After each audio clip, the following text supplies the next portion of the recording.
হরে কৃষ্ণ। আজ 8ই জ্যৈষ্ঠ 1432 ও 23শে মে 2025 শুক্রবার, একাদশী অপরা। এই অপরা একাদশীর দিনে আমি ভাগবতম পাঠ করছি।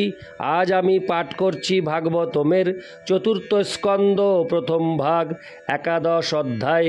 ধ্রুব মহারাজকে যুদ্ধ বন্ধ করতে স্বয়ম্ভুব মনুর উপদেশের শ্লোক 6 থেকে 11। অডিওর শুরুতে আমার সকল ভক্তিমতী মা ও ভক্তবৃন্দের শ্রীচরণে কোটি কোটি দণ্ডবত প্রণাম জানিয়ে একটি আবেদন রাখছি, আপনারা যে যেখান থেকে জীবনের পূর্ণতা ইউটিউব চ্যানেল থেকে ভাগবতম পাঠ শ্রবণ করছেন, এই ভাগবতম পাঠ শ্রবণ পরিশেষে আপনারা জীবনের পূর্ণতা ইউটিউব চ্যানেলটিকে সাবস্ক্রাইব করে আমার পাশে থাকবেন। নারায়ণ হে নারায়ণ, ভবভয়হরণম নারায়ণ।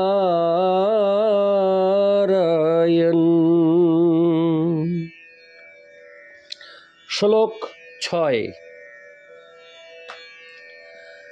তানো হন্য মানানো ভিবিক্ষ গুজ্জ কানো নাগো ষশ্চিত্র রথেন ভূরিশ ঔত্থানো পাদিং কৃপয়া পিতামহ মনুর্জগাদোপগত সহর্ষিভি।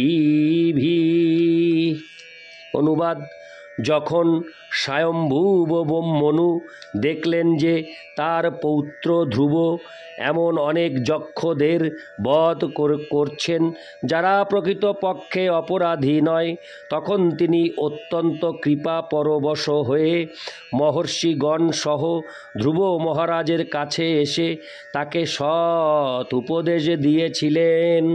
তাৎপর্য: ধ্রুব মহারাজ যক্ষদের রাজধানী অলকাপুরী আক্রমণ করেছিলেন, কারণ তাদের একজন তার ভ্রাতাকে হত্যা করেছিল। প্রকৃতপক্ষে একটি মাত্র নাগরিক তার ভ্রাতা উত্তমকে হত্যা করার অপরাধে অপরাধী ছিল, তারা সকলে নয়। কিন্তু ধ্রুব মহারাজ সেই জন্য এক কঠোর পদক্ষেপ নিয়েছিলেন। যুদ্ধ ঘোষণা করা হয়েছিল এবং প্রবল সংগ্রাম হচ্ছিল। এই রকম ঘটনা আজকালকার দিনেও ঘটে। একজন মানুষের ভুলের জন্য কখনো কখনো সমগ্র রাষ্ট্র আক্রান্ত হয়। এই প্রকার ব্যাপকভাবে আক্রমণ মানব জাতির পিতা এবং আইন প্রদাতা মনু অনুমোদন করেননি। তাই তিনি তার পৌত্র ধ্রুবকে নিরপরাধ যক্ষ নাগরিকদের হত্যা করা থেকে নিরস্ত করতে চেয়েছিলেন। ইতি শ্লোক 6। শ্লোক 7। মনুরুবাচ অলং বৎসাতি রোষেণ তমোদ্দারেণ পাপ্ননা যেন পুণ্য জনা নেতা নবোধিস্ত মনাগস। অনুবাদ: শ্রী মনু বললেন, হে বৎস, এই যুদ্ধ বন্ধ করো। অনর্থক ক্রুদ্ধ হওয়া সমীচীন নয়, তা হচ্ছে নারকীয় জীবনের পথ। প্রকৃতপক্ষে যারা অপরাধী নয় সেই সমস্ত যক্ষদের হত্যা করে এখন তুমি তোমার সীমা অতিক্রম করে হরে কৃষ্ণ করছ। তাৎপর্য: এই শ্লোকে অতিরোষেণ শব্দটির অর্থ হচ্ছে অনাবশ্যক ক্রোধের দ্বারা। ধ্রুব মহারাজ যখন উপযুক্ত ক্রোধের সীমা হরে কৃষ্ণ সীমা লঙ্ঘন করছিলেন, তখন তার পিতামহ স্বয়ম্ভুব মনু পাপ কর্ম করা থেকে রক্ষা করার জন্য তৎক্ষণাৎ সেখানে এসেছিলেন।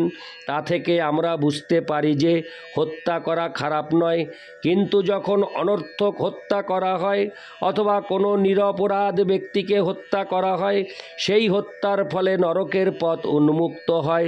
ধ্রুব মহারাজ ছিলেন একজন মহান ভক্ত, তাই এই প্রকার পাপকর্ম করা থেকে তিনি রক্ষা পেয়েছিলেন। ক্ষত্রিয়দের হত্যা করতে অনুমতি দেওয়া হয় কেবল রাষ্ট্রের আইন এবং শৃঙ্খলা বজায় রাখার জন্য। অকারণে হত্যা করা অথবা হিংসা করার অনুমতি তাদের কখনো দেওয়া হয় না। হিংসা নিশ্চিতভাবে নারকীয় জীবনের পথে পরিচালিত করে, কিন্তু রাষ্ট্রের আইন শৃঙ্খলা বজায় রাখার জন্য তার প্রয়োজনও রয়েছে। এখানে ধ্রুব মহারাজকে যক্ষদের হত্যা করতে মনু নিষেধ করেছেন, কারণ তাদের একজনই কেবল তার ভ্রাতা উত্তমকে হত্যা করার অপরাধে দণ্ডনীয় ছিল, তারা সকলে নয়। বর্তমান যুগের যুদ্ধে কিন্তু নিরপরাধ নাগরিকদের উপর আক্রমণ করা হয়। মনুর আইন অনুসারে এই প্রকার যুদ্ধ অত্যন্ত পাপপূর্ণ। অধিকন্তু সভ্য দেশগুলি অনর্থক নিরীহ পশুদের হত্যা করার জন্য বহু কসাইখানা খুলেছে। কোনো রাষ্ট্র যখন শত্রুর দ্বারা আক্রান্ত হয়, তখন যে নাগরিকেরা ব্যাপকভাবে সংহার হয়, তার কারণ তাদের পাপকর্মের ফল বলে বুঝতে হবে। সেটি হচ্ছে প্রকৃতির নিয়ম। ইতি শ্লোক 7। শ্লোক 8। নশ্বৎকুলোচিতং তাত কর্মে তৎসদ্দি গর্হিতম বধো যদুপদেবানামারব্ধস্তেহো কৃতৈনোষাম। অনুবাদ: হে পুত্র, তুমি যে নির্দোষ যক্ষদের বধ করছো তা মহাজনদের দ্বারা স্বীকৃত হয়নি, এবং তা আমাদের পরিবারের উপযুক্তও নয়। হরে কৃষ্ণ। পরিবারের উপযুক্তও নয়, কারণ ধর্ম এবং অধর্মের নিয়ম সম্বন্ধে তাদের অবগত থাকার কথা। ইতি শ্লোক 8। শ্লোক 9। নন্যে কস্যাপরাধেন প্রসঙ্গাদ বহবো হতা ভ্রাতুর্বধাভিতপ্তেন তয়াঙ্গ ভাতৃবৎসল। অনুবাদ: হে বৎস, তুমি যে তোমার ভ্রাতার প্রতি অত্যন্ত স্নেহশীল এবং যক্ষের হাতে তার মৃত্যুতে তুমি যে অত্যন্ত মর্মাহত হয়েছ তা বোঝা যাচ্ছে, কিন্তু বিবেচনা করে দেখো, একজন মাত্র যক্ষের অপরাধে তুমি অন্য কতজন নির্দোষ যক্ষকে বধ করেছ। ইতি শ্লোক 9। শ্লোক 10। নায়ং মার্গ হি সাধূনাং ঋষিকেশানুবর্তিনাম যদাত্তানং পরাগগৃহ পশুবদ্ভূত বৈশ্বসম। অনুবাদ: দেহকে কখনো আত্মা বলে মনে করা উচিত নয়, এবং তার ফলে অন্যের দেহকে পশুর মতো হত্যা করা উচিত নয়। ভগবদ ভক্তির পথ অনুসরণ করেন যে সমস্ত সাধু, তাদের পক্ষে এই ধরনের আচরণ বিশেষভাবে বর্জনীয়। তাৎপর্য: সাধূনাং ঋষিকেশানুবর্তিনাম শব্দগুলি অত্যন্ত তাৎপর্যপূর্ণ। সাধু কে? সাধু হচ্ছেন তিনি, যিনি পরমেশ্বর ভগবান ঋষিকেশের সেবার পথ অনুসরণ করেন। নারদ পঞ্চরাত্রে বলা হয়েছে, ঋষিকেন ঋষিকেশ সেবনং ভক্তিরুচ্যতে। ইন্দ্রিয়ের দ্বারা পরমেশ্বর ভগবানের অনুকূল সেবার পন্থাকে বলা হয় ভক্তি। তাই যিনি ইতিমধ্যে ভগবানের সেবায় যুক্ত হয়েছেন, তিনি কেন নিজের ইন্দ্রিয় তৃপ্তিজনক কার্যে যুক্ত হবেন? এখানে মনু ধ্রুব মহারাজকে উপদেশ দিয়েছেন যে তিনি হচ্ছেন ভগবানের শুদ্ধ ভক্ত, তাহলে কেন তিনি অনর্থক পশুর মতো দেহাত্ম বুদ্ধিতে প্রবৃত্ত হবেন? একটি পশু মনে করে অন্য আর একটি পশুর দেহ হচ্ছে তার খাদ্য, তাই দেহাত্ম বুদ্ধিতে প্রবৃত্ত হয়ে একটি পশু আর একটি পশুকে আক্রমণ করে। কিন্তু মানুষের, বিশেষ করে ভগবদ ভক্তের এইভাবে আচরণ করা উচিত নয়। অনর্থক পশু হত্যা করা সাধুর উচিত নয়। ইতি শ্লোক 10। শ্লোক 11। সর্বভূতাত্মভাবেন ভূতাবাসং হরিং ভবান আরাধ্যাপ দুরারাধ্যং বিষ্ণস্তৎপরমং পদম।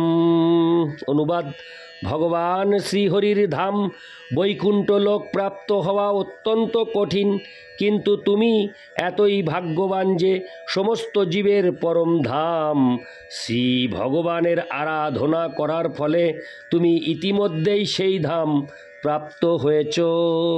তাৎপর্য: আত্মা এবং পরমাত্মার দ্বারা আশ্রিত না হলে জড়দেহের অস্তিত্ব থাকতে পারে না।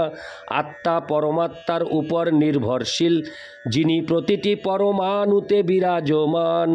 অতএব যেহেতু জড় অথবা চেতন সব কিছুই সম্পূর্ণরূপে পরমেশ্বর ভগবানের উপর নির্ভরশীল, তাই ভগবানকে এখানে ভূতাবাস বলে বর্ণনা করা হয়েছে।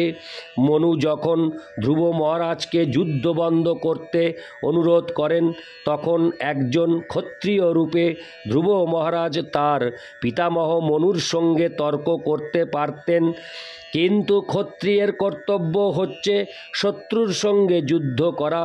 এই যুক্তি প্রদর্শন করে তর্ক করতে পারলেও মনু তাকে জানিয়ে দিয়েছিলেন যে যেহেতু প্রতিটি জীব হচ্ছে ভগবানের নিবাসস্থল, তাই তাদের ভগবানের মন্দির বলে বিবেচনা করা উচিত এবং অনর্থক তাদের হত্যা করার অনুমতি দেওয়া হয়নি।